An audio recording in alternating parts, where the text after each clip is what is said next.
Hey, I'm Bill, and I'm here with Dr. John McGuire, and we're going to talk a little bit about our conditions, but also sometimes we forget when somebody has a major illness, condition, injury, that there's also other things going on. So our health gets dominated by that one issue, but then it gets overlooked by other problems that could occur that not only affect you but affect the original condition. For example, in my 2 times having cancer, and mixed in there was 3 bouts of having COVID. So that really changes the dynamics of what you're going through. And sometimes you have to take a break from the big problem to take care of the little ones. And sometimes the little ones make your big ones even bigger.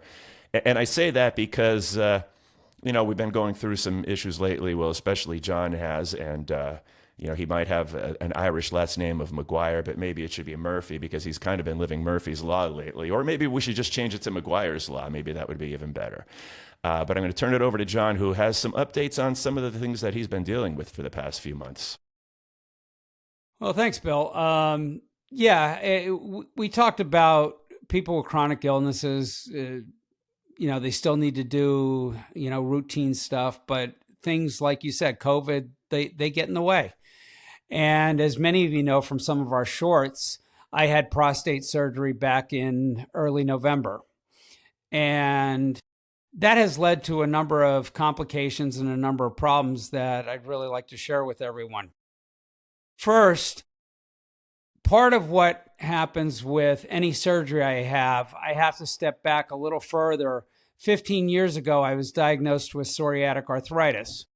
Now, prior to the diagnosis, I was on prednisone for pain in my feet and my hands for about 2 years. And I had mild diabetes, and that really threw my diabetes, into a lot of complications. That prednisone is really not good with diabetes, but there was nothing that could control the pain. Ultimately, I got the diagnosis of psoriatic arthritis, which resulted in me being on numerous medications, including Enbrel. And finally, what I'm on now is something called Humira. And I take an injection weekly for that, and I've been doing that for many years now. And it pretty much controls it. I'm used to having some level of chronic pain between neuropathy for diabetes and the arthritis. I live on a day-to-day basis with a mild discomfort. I'm never not completely without pain, but, it doesn't really affect me on a day-to-day basis.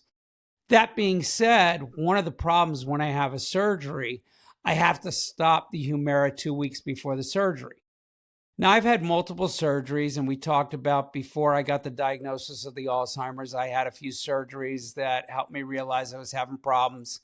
And usually when I go off the Humira, I'm off it from anywhere from 2 to 6 weeks. And the arthritis really doesn't flare up that much during that time. And usually between some Tylenol and ibuprofen after the surgeries, I do fine. So let's step back now to November. I stopped my Humira late October. I have the prostate surgery. Surgery goes well. Based on the shorts, many of you realize that a week after having the surgery, I had the catheter out, and I was diagnosed with a urinary tract infection. I was put on 10 days of antibiotics. Well, because I had an infection, I couldn't restart my Humira like I normally do, because Humira is what they call an immunocompromiser. And that, basically increases my risk of an infection getting out of control. So anytime you have an infection, you can't take it. So I do the 10 days of the antibiotics, and I'm going to try to keep this a little shorter, but ultimately the infection doesn't clear. We thought it was a simple urinary tract infection. Well, Murphy / now McGuire's Law, it ends up it's a prostate infection. Well, that requires longer antibiotics. So I worked with my urologist, and she puts me on initially 4 weeks of the antibiotics. So now at this point, I know I'm going to be off the Humira for almost 2 months. Now, normally I know going into 6 weeks off the Humira, I don't get too uncomfortable. But part of the problem I have now is because of the prostate surgery, I can't take the ibuprofen. So the only thing I can take for my arthritis is Tylenol. So now about 2 weeks into the second round of antibiotics, the arthritis is starting to get a little uncomfortable. The ibuprofen that I normally would take would probably manage most of it, but I can't take ibuprofen. So now I'm starting to get more and more uncomfortable. I go to an appointment on December 26th for my follow-up, and this is where we decide whether or not I'm going to do 2 more weeks of the antibiotics. Now, at this point, I've been on the current antibiotic for about 2 weeks. At that appointment, I'm still having symptoms. Being a post-op infection, she's really concerned. She says, we're probably going to go with 6 weeks of the antibiotics, which I totally agree with. So we decide we're going to add another 2 weeks, which puts us about, another, puts us into about another week from now, give or take. But that also puts me in a situation where I can't take the Humira. I can't take the ibuprofen because I'm still post-op. I'm really starting to have a lot of discomfort with the arthritis, but I'm managing. Good. Just to interrupt for a second, I hate to make sports analogies, but that's just sometimes where my mind is. But people can remember the old Brett Favre retiring story where it was the running joke for I don't know how many years in a row, Brett Favre was retiring, and then at the last minute, nope, coming back to play. And I was flashing back to that when I kept posting updates on your health, because I kept posting on our Friends with Medical Benefits Facebook page. Yeah, John's doing great. John's better. And then it's like, one more update. And it's like, okay, John's doing better. And then it's like, one more. And the setbacks where every time I announce you were doing well, I'm getting a text from you that something else is going wrong. Yeah, that's exactly what it was. And as we've talked about, both you and I are very much like, hey, it's not too bad. Life goes on. We're going to fight through these things. And I really didn't make a big deal about it. And I was like, okay, this is going to pass. I'll be okay. And ultimately I will. So we hit the holidays, and now by the holidays, my arthritis is really uncomfortable. My brother, my daughter's up. We have a whole bunch of people over the weekend between Christmas and New Year's, and I'm looking forward to spending some time with them. And quite frankly, it really was a downer for that. It's the first time that these medical conditions affected me, that things that I really wanted to do, the time that I wanted to spend with them was limited. I tried not to, I tried to put up a good face with my daughter. She had just gotten back from the Navy. I didn't want to be a slug, but, I was sleeping a lot more.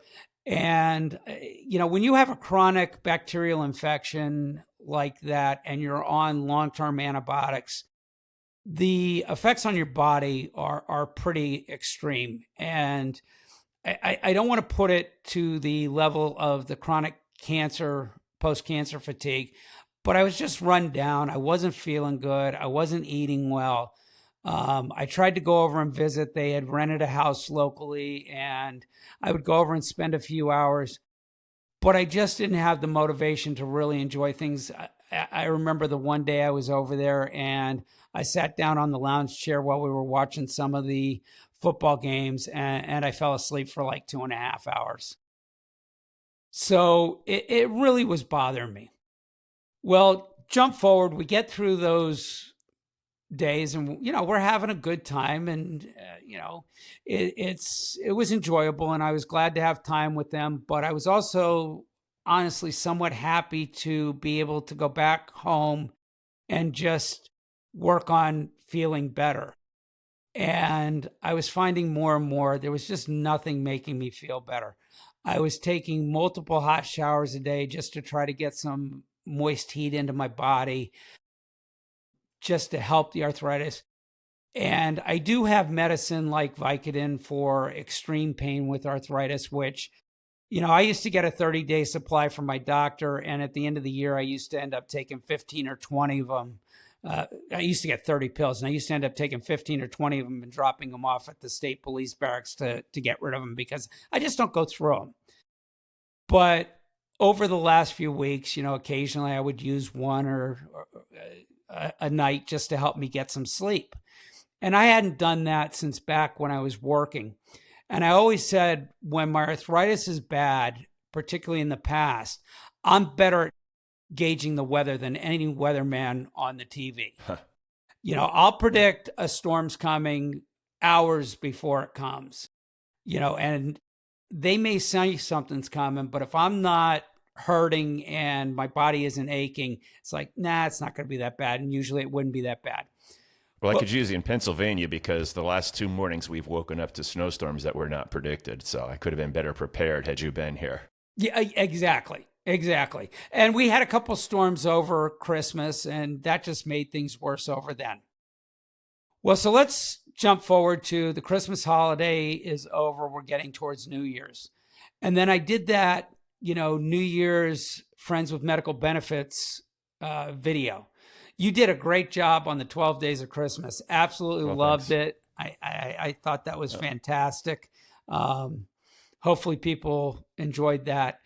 I think we got some benefits from it. Yeah. I think that was a great thing. But I thought, okay, well, you've done, you've been doing a lot of the hard work. It's like, I'm going to do a New Year's thing for us. And so 11:30 New Year's Eve, I came up to the office before New Year's and I said, I'm going to do this video. So I sat up here for about 20, 30 minutes right before New Year's. I did the video and basically said, it's been a tough year. I'm diagnosed with Alzheimer's, but there's been some positives. Bill and I have become friends. We've got the podcast going. I'm on my treatments for FWMB. I've got a positive outlook on everything. And I'm going into New Year's with, hey, hopefully we're going to have a better year. Things are looking good. We got good plans. Bill's got his plans for the run for the diamonds. I've got my plans to continue trying to get healthy and get my infusions. Well, I go downstairs to watch the ball drop, and I'm sitting in my lounge chair, and I happen to be wearing shorts. So if you ever watch that video, I was actually wearing shorts. I was doing I wasn't wearing underwear, but I was wearing shorts, but I had my shirt on.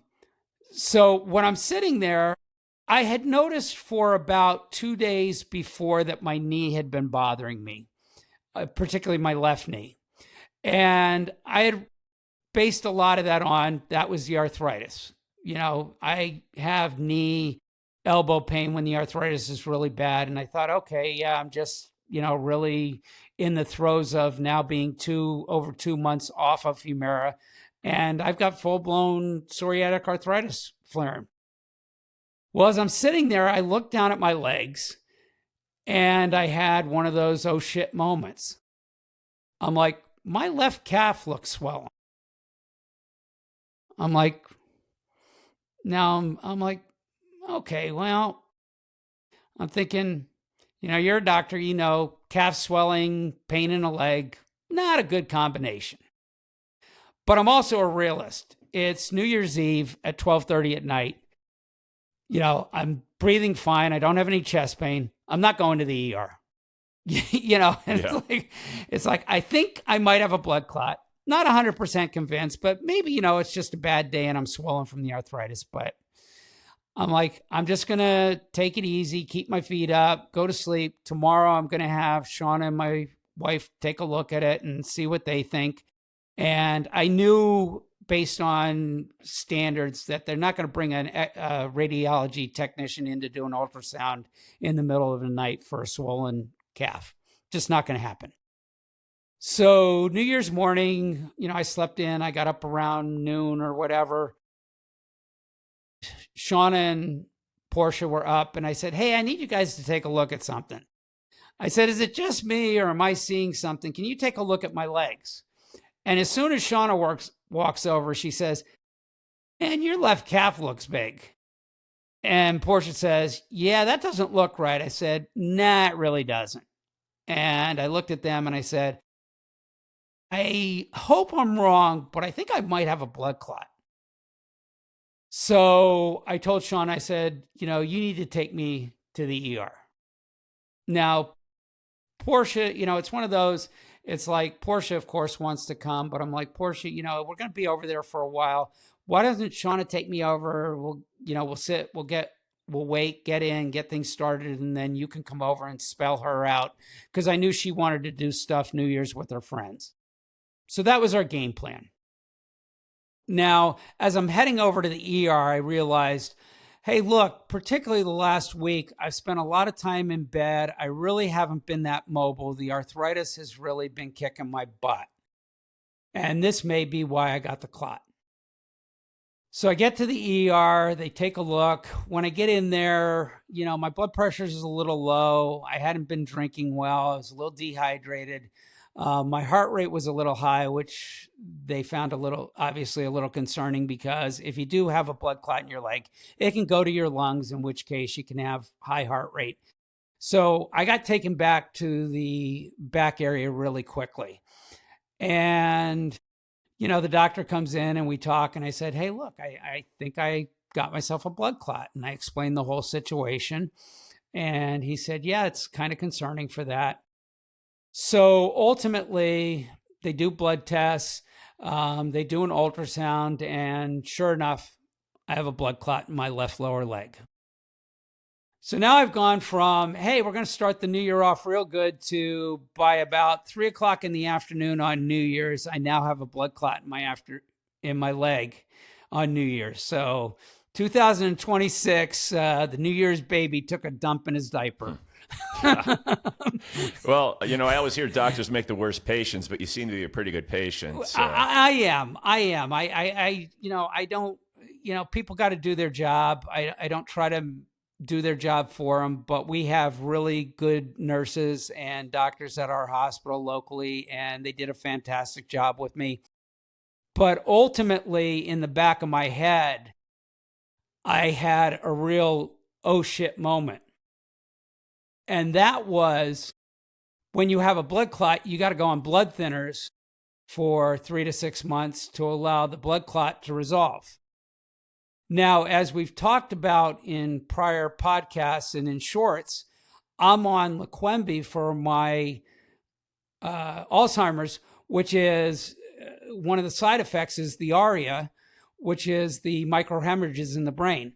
So I thought, I don't think this is going to go well. And I was scheduled, New Year's was Thursday. I was scheduled the following Monday for my next LeQuembi, my 13th LeQuembi infusion.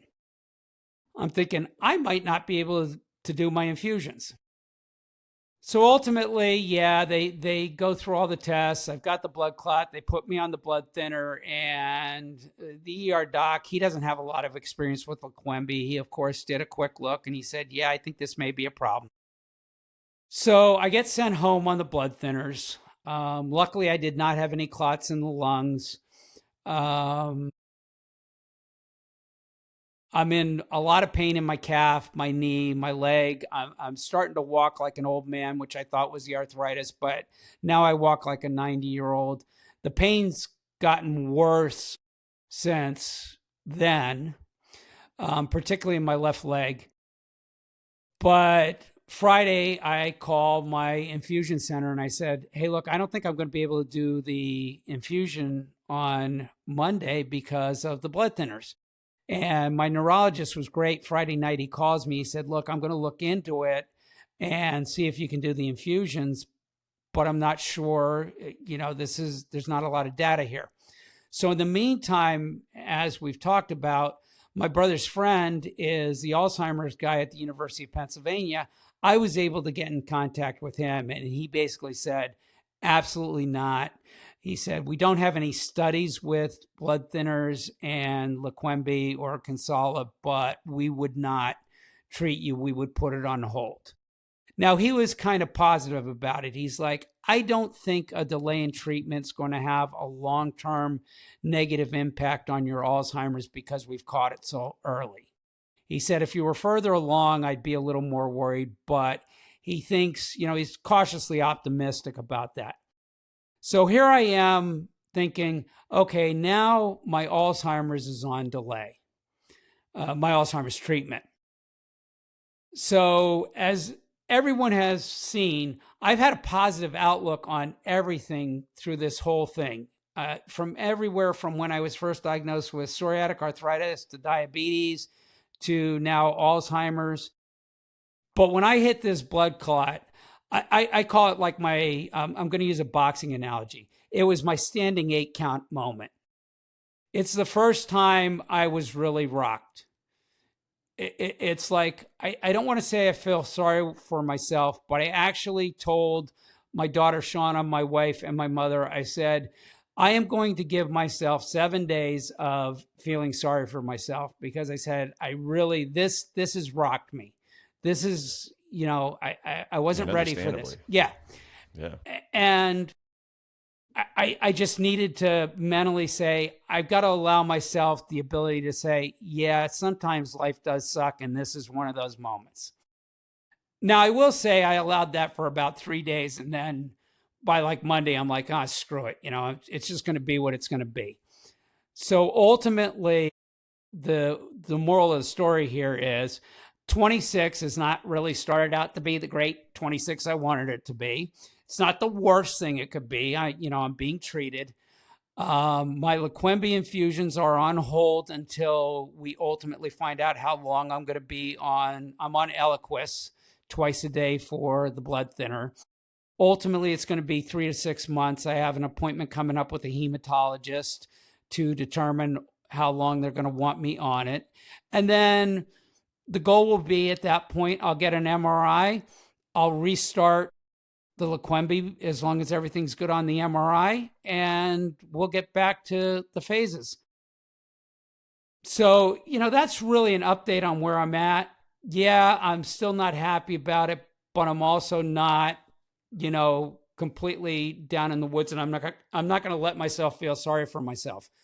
And this is what, to me, this podcast is about, sharing my journey. And this has just been a kick in the butt in the journey. And as much as I've kind of minimized a lot of stuff over the last 3 months, there's been a lot of stuff that I really haven't shared too much detail about. I've indicated that, yeah, I'm not doing the greatest, but right now I'm really on hold.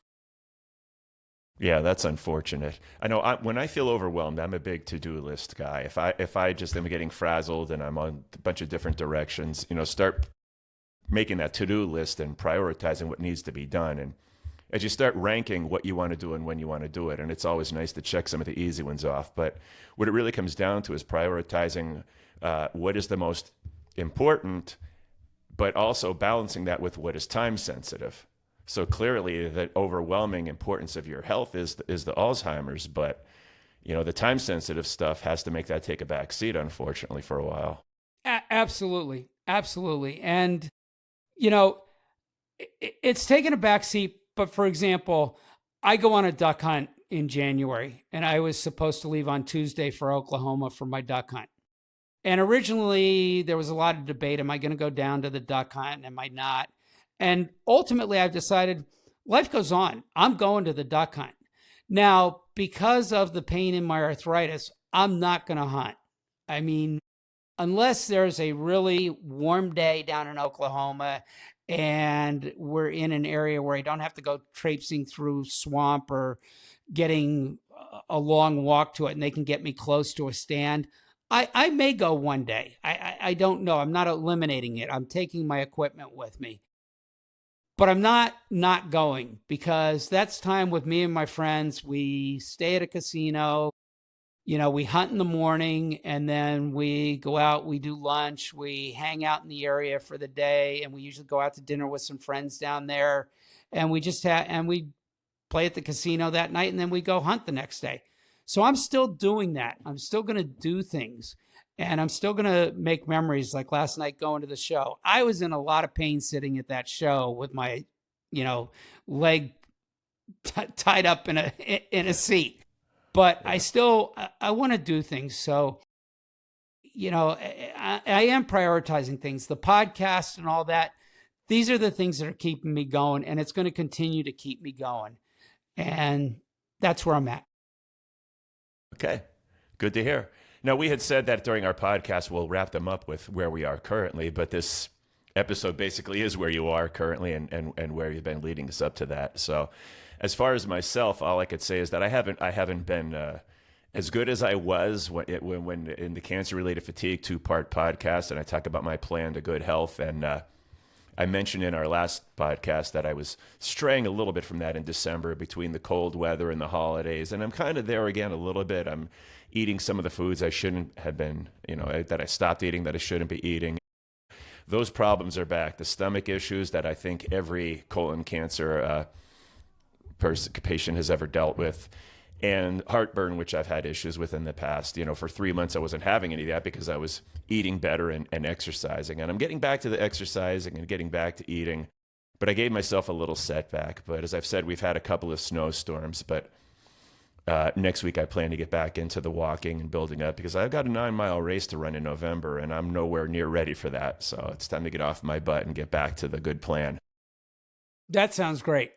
I mean, Yeah. hey, look, we're going to have ups and downs. It's a roller coaster ride. I'm going to continue to share videos of memories. Hopefully, I can share some stuff from Oklahoma with everyone. And one of the things I told Bill last night on a text as we were texting back and forth is I've got to learn some of this editing so that all the heavy work doesn't land on him. So that's one of my goals, as you were saying, small goals. One of my goals for the beginning of this new year is to start learning some of the editing so that I can contribute more to the hard behind the scenes work, which you've been doing. Okay, great. But I also enjoy doing a lot of that. But yeah, it'll be great to share the responsibilities. That'll be good because I think we need to get some more of those original shorts out there, and so the cooperation would help us to do that. So I am thinking, since I kicked this show off, and we've been focusing on how you're doing in this podcast, I think maybe it'd be best for you to wind us down. Well, once again, we're going to continue to try to put content out as much as we can. We're going to get shorts. We look forward to sharing our day-to-day lives with you. And, please follow us on YouTube, Instagram, Apple Music, and Facebook. Really, one of the things we need more feedback, particularly on YouTube. Start commenting. Tell us what you want to know about us. Ask us questions. That'll help guide us for what content you want to see. I've had some indirect people contacting me, but it really helps when it's on YouTube. If you share that with us, we'll try to find out that information. If you're just enjoying hearing what we're doing, great. We're going to continue to do that, but we also want to gear this for you. This is helping us with our travels. So share, comment, and we look forward to seeing you in a couple weeks again on our next podcast. Sounds good. Take care.